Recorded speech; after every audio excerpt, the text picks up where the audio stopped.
Hello, my name is Shikib Mehri, and today I'm excited to talk about our work on STAR, a schema-guided dialog dataset for transfer learning. This work was done in collaboration with my co-authors Johannes and Thomas. As we all know, pre-trained models have changed how we do natural language processing.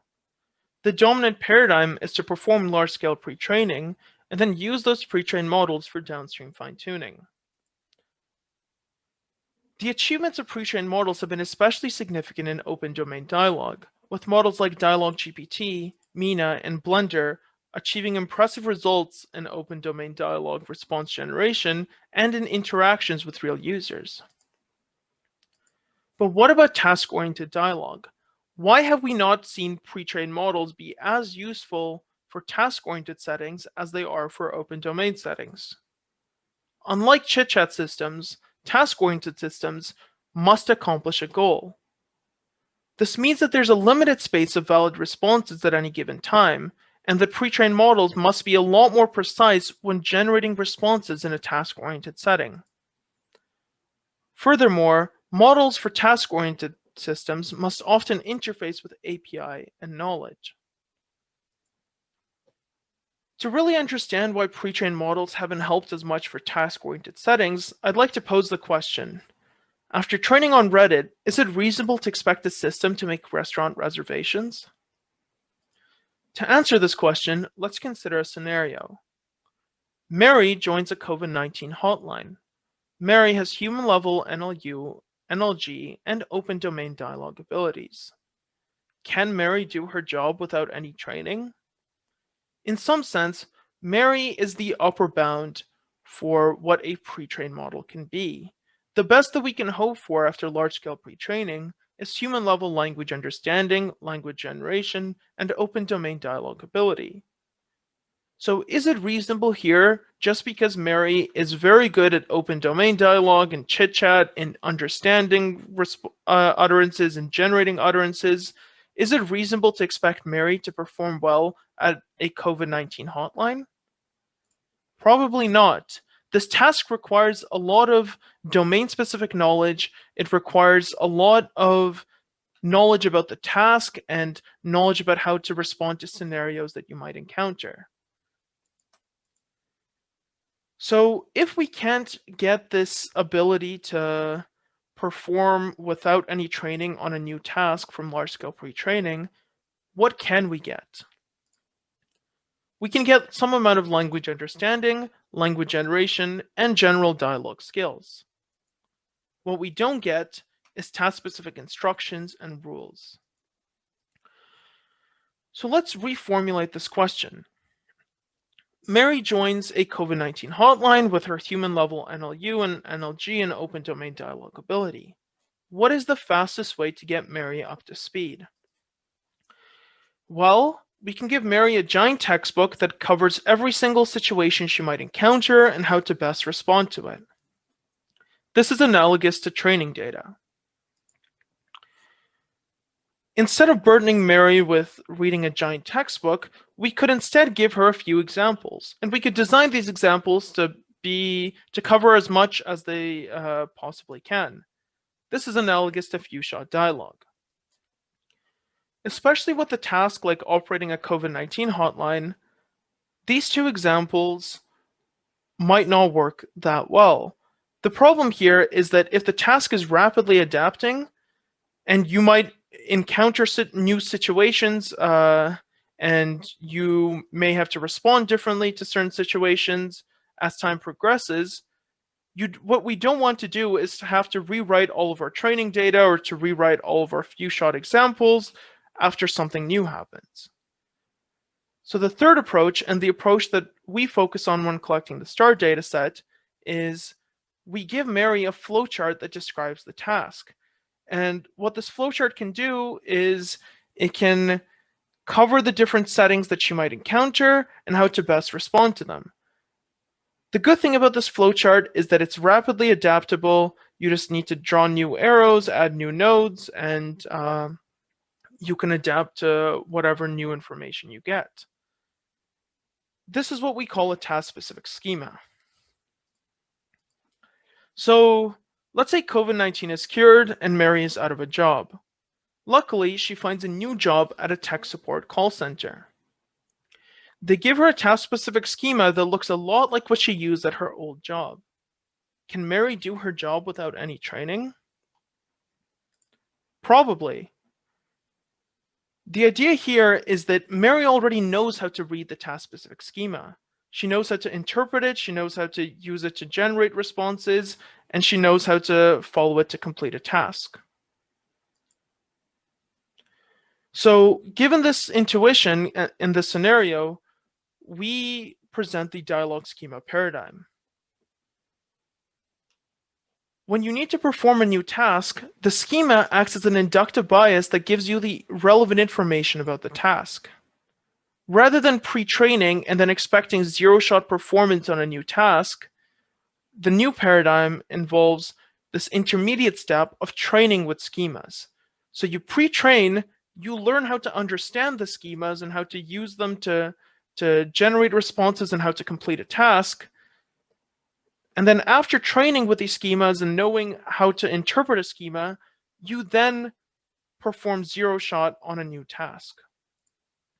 So what transfers in this approach? Well, from the pre-training, we get NLU, NLG, and general dialogue skills. And from the step of training with the schemas, the model gets some understanding of how to follow the schema.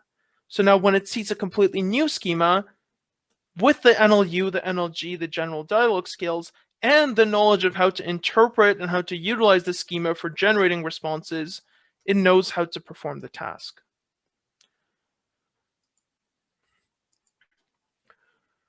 So to this end, we collect STAR, a schema-guided dialog dataset for transfer learning. We perform Wizard of Oz data collection using schemas along the way. We have 24 tasks in 13 different domains. And here's a list of tasks. Our tasks include things like checking your bank balance, searching for a hotel, scheduling a meeting, booking a ride, and getting directions. And for every single one of these 24 tasks, we design a schema. And these schemas are of varying degrees of complexity. On the right here, you see a schema for planning a party. The system must ask the user a couple of questions, potentially request something optional, make a database query, and then inform the user. Here we see a fork. The wizard has to make a query, and depending on the response of the query, it informs the user of something different. We also have schemas with loops in them, and so on. So in addition to collecting a schema-guided dialog dataset, we also think about what else makes a task-oriented dialog dataset good. First of all, system action should be consistent. We want realistic and variable user behavior. We want to have an explicit interface with an API or knowledge base, and there should be a progression of difficulty in the dataset. So dialog often has a one-to-many problem. For task-oriented settings, it's possible to eliminate this one-to-many problem, and we try to do this. So first of all, responses in a task-oriented system need not be diverse.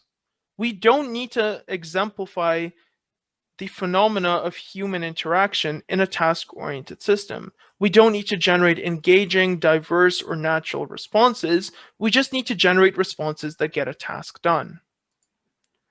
So to do this, we ensure that the system action at each time step is deterministic.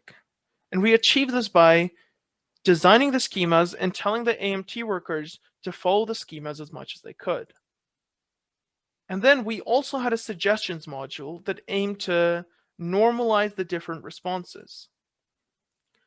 So the way the suggestions module worked is the wizard entered a freeform response, and then given this freeform response, we would use an NLU model to get a list of suggestions that occurred in the schema.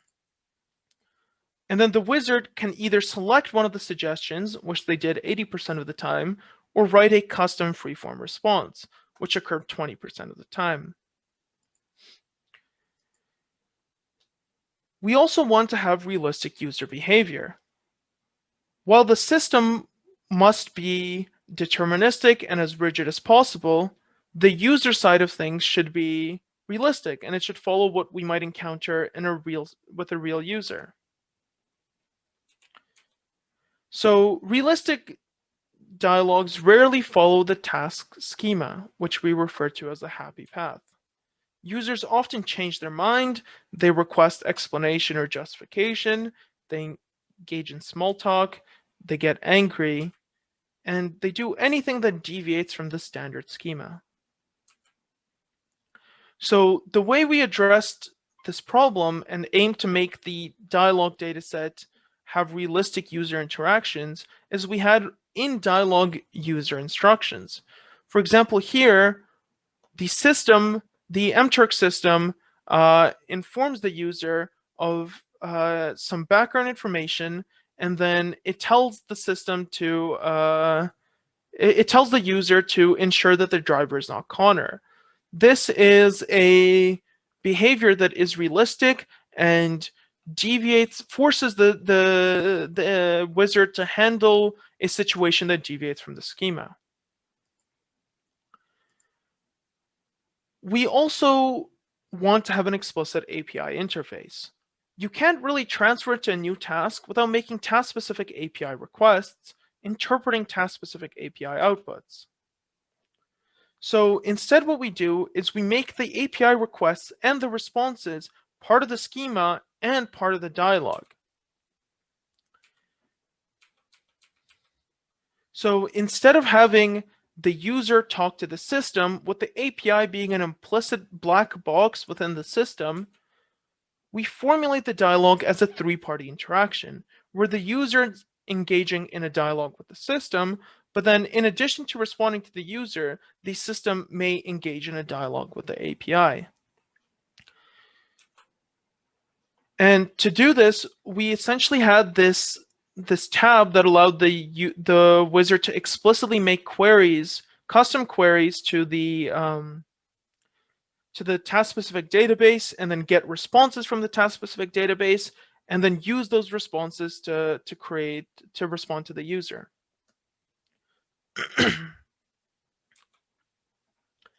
In our dataset, we also wanted to have progression of difficulty. We had a single task dialog that followed a happy path. We had a single task dialogues that followed an unhappy path, meaning that they deviated from the schema and had realistic user behavior. And then we had multitask dialogues. We performed the data collection in several stages. First of all, before every single dialogue stage, we had a video tutorial and a quiz. So to be qualified to actually collect dialogues for us, workers had to watch a video and then answer several quiz questions to ensure that they actually watched the video and understood the content. Then workers that passed stage 1 would be allowed to engage in stage 2. Stage 2 is the happy and unhappy single task data collection. After this, we had a tutorial for the multitask dialogues and a quiz for the multitask dialogues. And then finally, we did the multitask data collection. By having stage 1 and stage 3, where they had to watch a tutorial and answer quiz questions, we ensured that we were getting high quality workers and that the workers really understood this complex data collection task. So here's an example of a quiz question. For the assistant, what of these things is the most important? Being helpful to the user, following the flowchart, making the conversation as short as possible, making the conversation as long as possible. Hopefully, if you've watched this video so far, you know that the answer here is B. We want the wizard to be following the schema as much as possible. And finally, here's our data collection interface. We see on the left the knowledge base tab. If the worker clicked the instructions tab, they would see the schema for the specific task. We see the response from the user, the response from the knowledge base, and the suggestions module that's suggesting several responses here. So the final dataset has 5,820 dialogs consisting of 127,000 utterances across 24 tasks. We have several single task dialogs and then several multitask dialogs. And this dataset was collected with schema-guided data collection, which makes it better for transfer learning. It has system-side consistency, explicit API requests.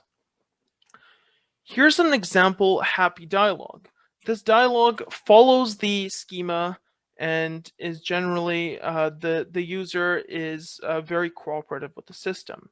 The user provides all the information, and then when the user provides all the information to the wizard makes a query to the API saying that the name is North Heights venue, the host name is Alexia, and so on. And then the API responds with the message.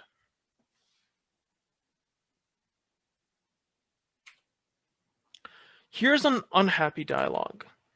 So here what happens is the user is trying to make a hotel reservation, and then after the wizard has made the reservation or is about to make the reservation, the user provides some background information and it's kind of like a chit-chat type of thing, and then like indicates that they don't want the specific hotel.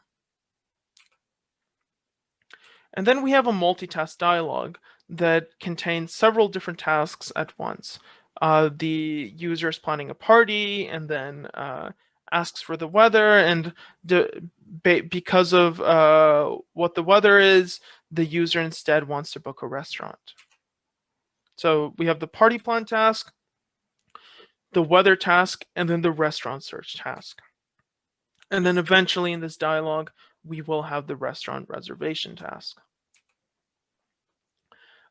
This is a nice graph of the tasks that often co-occur.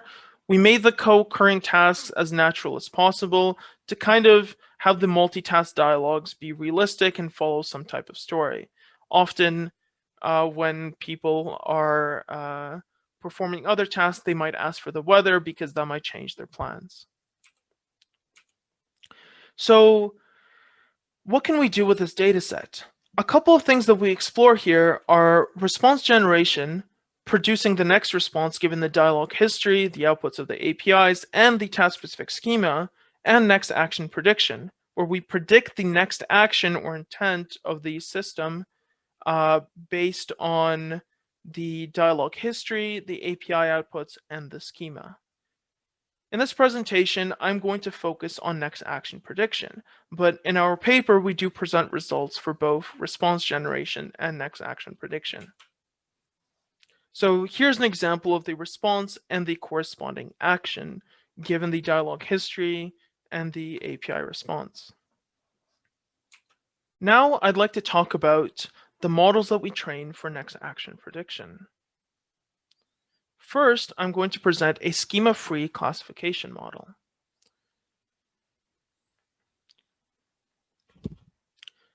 Now, I'd like to talk about the models that we introduce for next action prediction on the star dataset.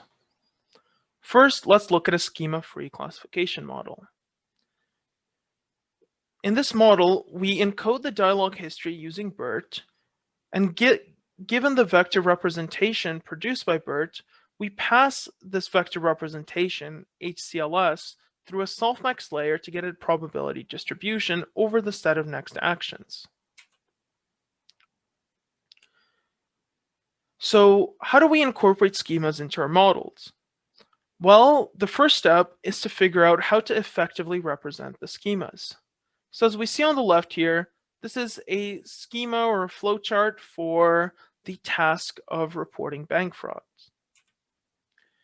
We see that the system has to request a number of things from the user, including their full name, their account number, and PIN, and depending on whether or not the user is able to provide these things, the system must perform different actions. So, for example, if the user provides the information, the system should ask for the details for the fraud report. If the user is missing the PIN, for example, the next thing for the system to do is to ask the user's date of birth. So we can represent this as a graph as shown on the right. May I have your PIN? And then there's a node that corresponds to a user action. And then depending on the user action that is taken, the system has two different responses and two different paths in the dialog. One thing that I'd like to point out here is that the system action will always be deterministic. The nodes representing a dialog state before the system action always have an out degree of 1. This means that if there's an arrow pointing to a system action, such as a response or a query, the node before the system action will only ever have one node going, one edge going out of it.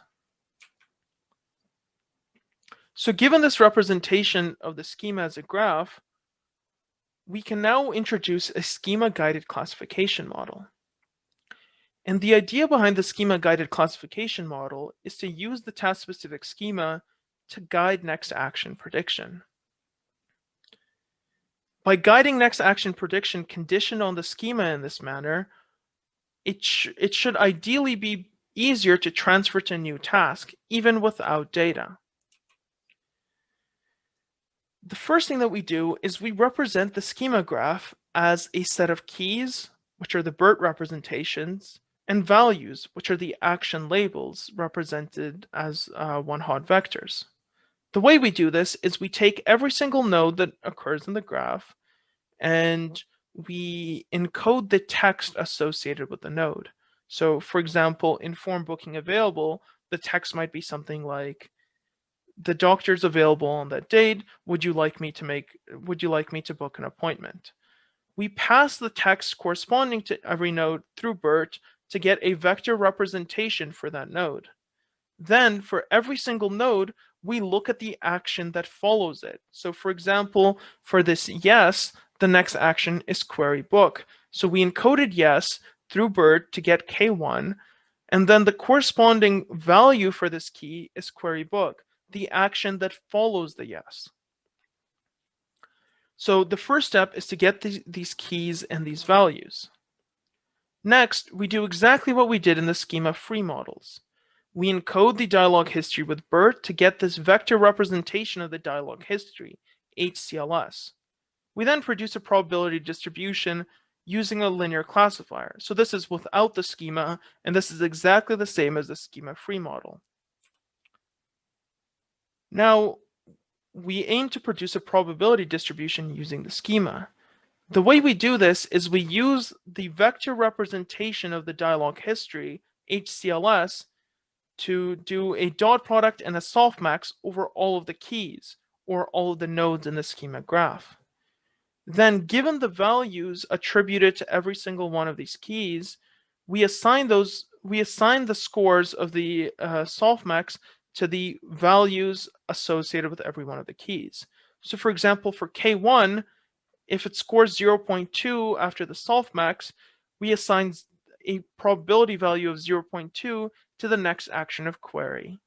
And then K2 got 0.7, and the value corresponding to the K2 node is ask doctor name. So the next action, in the next action probability distribution, ask doctor name will have a probability of 0.7. And in this way, we are attending over the schema graph with the keys being the nodes and the values being the following action. So now that we have a probability distribution obtained through a classifier and a probability distribution obtained through the schema, we need to combine these in some way. The way we combine them is we use HCLS, the hidden representation of the dialog history, to produce a value between 0 and 1 by passing it through a linear layer and then using a sigmoid function. Given this value between 0 and 1, we use this to do a weighted combination of the probability distribution from the schema and the probability distribution from the classifier. Through this dynamic weighted sum, we get a final distribution over the set of next actions. First, I'm going to present the results when given the full data. For each stage, the happy dialogs, the unhappy dialogs, and the multitask dialogs, our models are trained with 80% of the data from the current stage and all the data from the previous stages.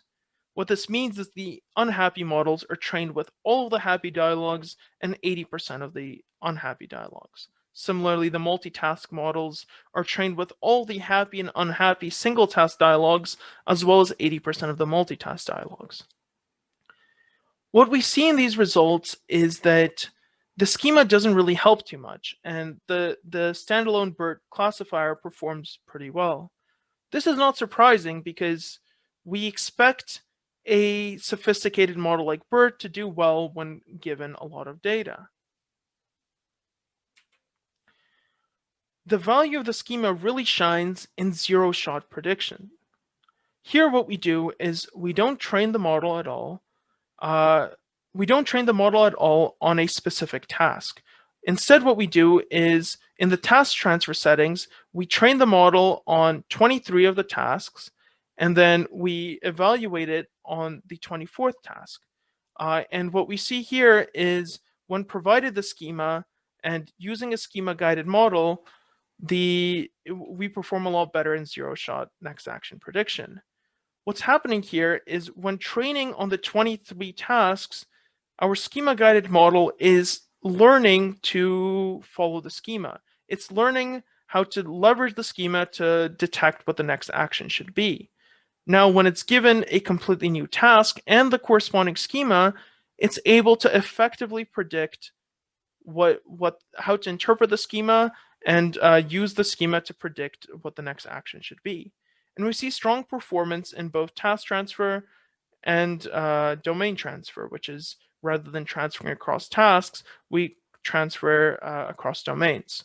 We also observe that the schema-guided model helps slightly more in the happy tasks than it does in the unhappy tasks. And this is kind of intuitive just because the unhappy dialogues are less likely to follow the schema. In addition to next action prediction, the STAR dataset can be used for response generation, which we present in our paper, knowledge-based query prediction, predicting the knowledge-based query, which is equivalent to state tracking, schema prediction, given a set of dialogues, can you predict the schema graph, out of domain detection, where you predict when you've gone outside the schema. To summarize, in this presentation, I talked about STAR, a schema-guided dialog dataset for transfer learning. The core idea behind STAR is that you have a task-specific schema that allows the potential for zero-shot transfer learning when leveraging the schema. The STAR dataset has system consistency and realistic user behavior, as well as a progression of difficulty from happy dialogues to unhappy dialogues to multitask dialogues. We also present schema-guided models for classification and generation. Future work can improve the schema-guided models, and then with the potential, with this dataset, there's potential to investigate the happy to unhappy transfer and the single task to multitask transfer. Another interesting direction for future work could be predicting the schemas from a set of example dialogues. Thank you for your attention, and the QR codes and the links here point to our paper and the dataset respectively.